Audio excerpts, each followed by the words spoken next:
دویم شی چې هغه مهم دی کور والا سره هم بستري کول دي که یو مستی دی هغه بیله خبره د لوس شوالت دی هغه بیله دی هغه دې سره تعلق نه لري یو المستی هم بستري دی که دا وشوله که دې کې تو کور والا مجبوره کړل هغه نه دی رسي تو مجبوره کړی ښځې کې فراهم تو باندې چې دی هغه د نه روغلله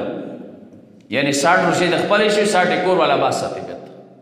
یو 60 مسکینانو ته کومه مړی دی خپله به خود ورکوي چې هغه 120 کسان شو بیا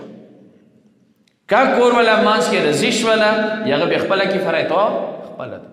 خو که کور والا شوهر مجبور کړلو هم بسترې ته آیا یې شوهر والا ښځې باندې شته نشته یې سړي خپله یې ښځې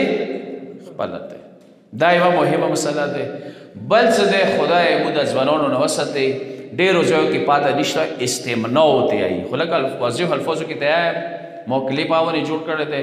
استمنا دا څه انسان خپل لاس ځانه مني وبسي پوه شو خبرې نه کوي لاس سره ځانه شي کی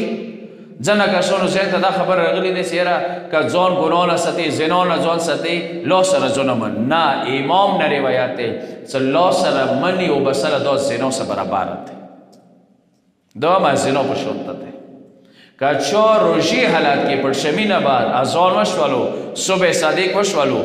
لا زره سره ځانه مني وبسله دې باندې هم قضا واجب دی و هم شپېته روژې یعنې کفاره یو 60 مسکینانو ته چې مړی ورکول صحیح شو د خبر نه پوه شو استمنا سره لا زره سره ځانه وبسي ځنه چې کې داسې شته دي اوس اوله زیات شو ټلیفون وکړو ځنه ډاکټران ته نه دی پکار لیبارټرۍ والا ته دا ټیسټ دوره ضروري نه دی چې ته دغې میاشتې کې ټیسټ کوي څه ویې بچي نه کېږي روژې کې ورته ټیسټ ولې کړي چې لاړ شه ځانه مني وبسه چې هغه مني ټیسټ کړي چې یاره ته بچی نه کېدلې واجب څه دی اول دا مسله مهمه دی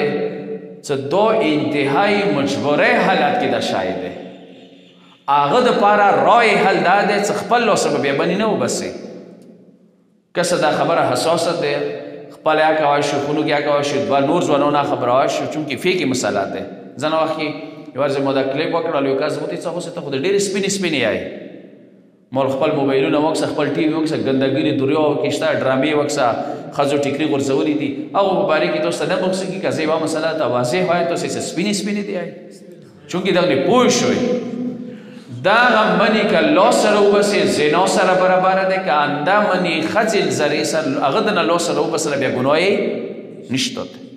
سوچمه دی خبرې ته که خامخا داسې ټیسټ وي هغه منی بیا که کور والا زرې سره تانې وبسله لاس زرې سره بیا یې ګناه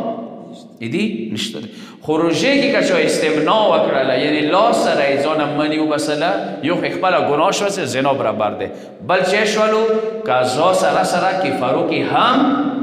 راغللو پوه شو دې مثالې باندې کفارې نه انشاءالله پوه شولو دریم ځای چې قضا یې شته کفاره یې شته هغه کوم ځای